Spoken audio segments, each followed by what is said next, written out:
श्री सच्चिदानंद सद्गुरु साईनाथ महाराज की जय। श्री साई लीला अमृत। लेखक प्रभाकर सुंदरराव आगासकर। प्रकाशक श्री साईबाबा संस्थान शिर्डी। प्रस्तावना भाग 2। श्री साईबाबांचे चरित्र जो कोणी वाचेल त्यालाही मानवजातीच्या कळवळ्याने परदुःख नाहीसे करण्यात बाबांच्या जीवनातला क्षण आणि क्षण कसा खर्च होत होता हे दिसून येईल। मनुष्याला त्याच्या दीनस्थितीतून बाहेर काढून सुखाचा लाभ करून देणारा हा महात्मा स्वतः भिक्षावृत्तीने जगत असे, लाकडाच्या फळीवर झोपत असे आणि एका उपेक्षित मशिदीत राहत असे। परंतु ज्या ज्या वस्तूंना त्यांनी स्पर्श केला त्या सर्व वस्तू आज त्यांच्या त्या दैवी स्पर्शामुळे दिव्य तेज लाभून राहिल्या आहेत। कष्टी जीवांना दिलासा देण्याचे सामर्थ्य त्यांच्यात उत्पन्न झाले आहे। बाबांनी स्वतःचे स्वतंत्र विशिष्ट असे कोणतेही तत्वज्ञान सांगितलेले नाही। षडदर्शनाप्रमाणे साई दर्शन म्हणून कोणतीही तत्वविवेचनाची नवी शाखा उत्पन्न झालेली नाही, पण त्यांचे अवघे जीवन हेच मुळी संपूर्ण व महान तत्वज्ञानाचा साक्षात्कार घडविणारे आहे। त्यांच्या चरित्रात अनेक चमत्कारांच्या विविध घटना आढळून येतात। या घटना वाचत असताना वाचकाचे मन विस्मयचकित होऊन जाते। पण हे चमत्कार म्हणजे साईलीलेचे खरे रहस्य नव्हे।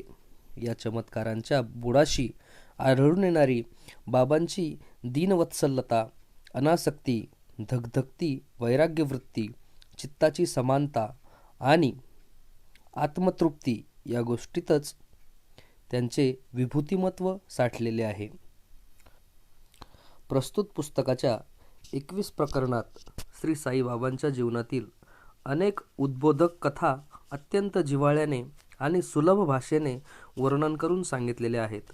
बाबांवरील भक्तीने प्रेरित होऊन लेखकाने या गोष्टी कथन केल्या आहेत। त्या सांगताना उपदेशकाचा आव त्यांनी कुठेही आणलेला नाही अथवा प्रचारकाचा थाट त्यांनी कुठेही मांडलेला नाही। बाबांच्या जीवनातील ज्या गोष्टी त्यांना स्वतः अत्यंत मनोवेधक वाटल्या, हृदयस्पर्शी भासल्या व त्यांच्या मनाने बोधप्रद ठरल्या त्या त्यांनी यात दिल्या आहेत। या गोष्टी सांगताना लेखक स्वतः त्यात रंगून गेले आहेत, त्यामुळे त्या वाचताना लेखकाच्या आंतरिक तळमळीचा स्पर्श होऊन वाचकही त्यात नकळत रंगून जातात। आपण फक्त बाबांच्या गोष्टी सांगायच्या, त्यातील उपदेश वाचक आपापल्या वृत्तीने ग्रहण करतील। आपले काम प्रवचनाचे नसून निवेदनाचे आहे असे लेखकाने मनोमन ठरविले असले तरी त्यांना नकळतच त्यांनी बाबांच्या जीवनदृष्टीचे दर्शन वाचकांनाही घडविले आहे। बाबांच्या एकंदर अवतारकृत्यांची दिशा कशी होती त्याचे लेखकाने सहज वर्णन केले आहे। पहिल्याच सुमनात ते लिहितात, महाराजांचे पुष्कळ भक्त बाबांना साधकाचे सिद्ध झालेले मानित नसून प्रत्यक्ष परमेश्वराचा अवतार मानतात। बाबा स्वतः मात्र काहीही बोलताना अगर उपदेश करताना हा अधिकार आपल्याकडे घेत नसत। त्यांच्या बोलण्यात नेहमी अल्लाचा सेवक, बंदा असे शब्दप्रयोग असत। ते स्वतः असे म्हणतात की माझ्यावर माझ्या गुरुची पूर्ण कृपा आहे, मी केवळ निमित्त मात्र आहे। गुरुच्या कृपेने व आशीर्वादाने मी भक्तांची संकटापासून मुक्तता करतो आणि त्यांना सन्मार्गाची दिशा दाखवून देतो। 60 वर्षाच्या काळात बाबांचा भक्त परिवार मोठ्या संख्येने वाढला, पण त्यापैकी एकाही व्यक्तीजवळ बाबांनी मी स्वतः परमेश्वर आहे असे उद्गार काढलेले नाहीत। मी परमेश्वराची ओळख करून देतो, स्वतः मी देखील दयाघन परमेश्वराचा बंदा आहे, सेवक आहे असेच ते सर्वांना सांगत असत। नुसती तोंडाने बडबड करण्यापेक्षा हाताने कृती करून दाखवण्यामागे बाबांचा कल होता। एखाद्या धर्मोपदेशकाप्रमाणे लांब प्रवचने किंवा व्याख्याने देऊन सदुपदेश करण्याचा बाबांनी प्रयत्नही केला नाही।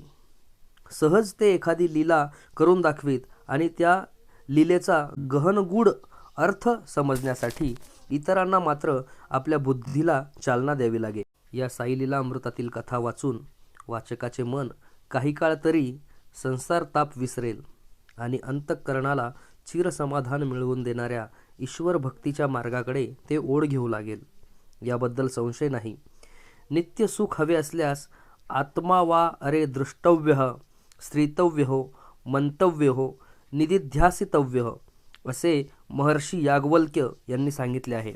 म्हणजे आत्मदर्शन करून घ्या, त्याचे श्रवण करा, नित्य मनन करा, त्याचा नित्यध्यास लावून घ्या, असे त्यांचे सांगणे आहे. पण आजच्या काळात आत्मदर्शन करून घेण्याचा खडतर ज्ञानमार्ग हा सर्व सुलभ नाही.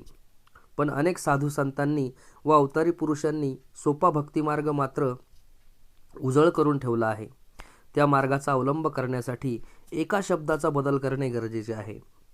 श्री साई वा अरे दृष्टव्य, श्रीतव्यो, मनतव्यो, निदिध्यासितव्य असे म्हणावे लागेल. म्हणजे श्री साईंचे दर्शन करा, त्यांचे श्रवण करा, नित्य मनन करा व त्यांचा नित्यध्यास लावून घ्या, हे म्हणणे योग्य ठरेल.